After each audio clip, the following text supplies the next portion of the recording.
Hey everyone, my name's Lindsay, and I'm going to be talking to you this week about the book How to Talk So Kids Will Listen and Listen So Kids Will Talk. It's by Faber and Maslish. And first of all, just to give a little bit of perspective, I am not a big reader. I enjoy reading, but I'm not one to just like sit down and read on my own.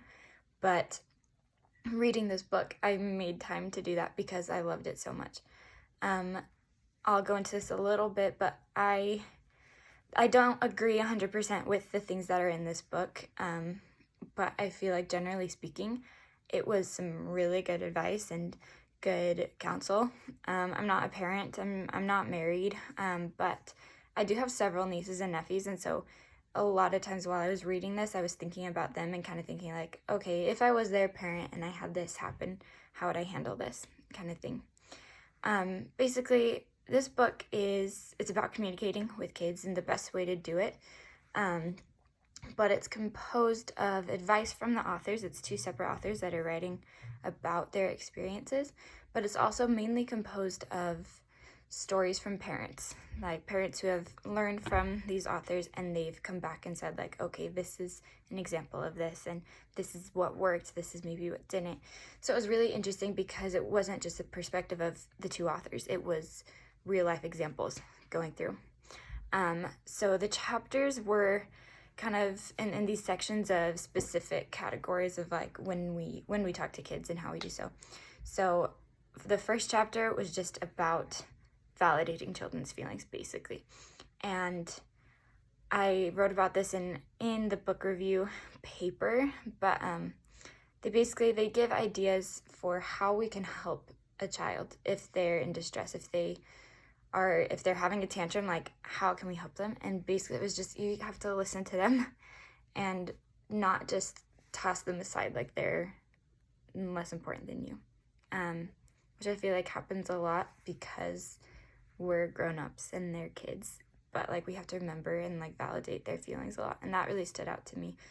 Another thing that really stood out to me is that it's really important to engage cooperation with kids. Like we have to help teach them what is going on and tell them, like for example, they give an example of a wet towel being left on a bed, and so instead of just like getting mad at them and saying like, how come you did this, I've told you this 1,000 times before, but like describing what's happening and explaining the situation and let them learn and process like, okay, this is why I can't leave a wet towel on the bed, kind of thing. And then one thing I want to talk about that I think stood out to me more than anything in this book, and honestly, when I started reading it, this section, I thought, I don't know if I'm going to agree with this so much, and it was talking about punishment.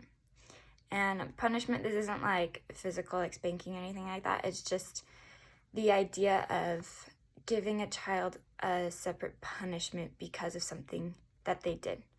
This often looks like things like taking away dessert or not letting them have a play date or things like that, like taking something away from them. And this is what, like going into it, I was thinking, I was like, well, growing up, I had things taken away from me when I didn't listen, and I think I turned out all right, and I think that like helps you learn. But then as I got reading and really paid attention, I realized why that's wrong. And it's because in the real world, we aren't punished for things. We're given consequences. So like the example, like breaking a lamp. If I were to break a lamp, like right now today, I have to deal with the consequences of that. I have to figure out how to replace it. I have to clean it up. I have to take care of that. But someone's not going to come knock on my door and say, you broke a lamp, and because you broke a lamp, you can't go to a friend's house tomorrow. Because you did this, you can't eat dessert tonight. And when we respond that way to a kid, it's teaching them things that don't actually happen in the real life. So we need to help them understand consequences and deal with consequences, but not give them an added punishment. And a lot of that is because we need them to be able to come to us when they have something that goes wrong, and they need to be able to talk to us about that. So basically, I love this book. I think it gave some really good ideas about helping kids to be self-reliant and really help them to learn how to communicate with us and help us to be able to communicate with them.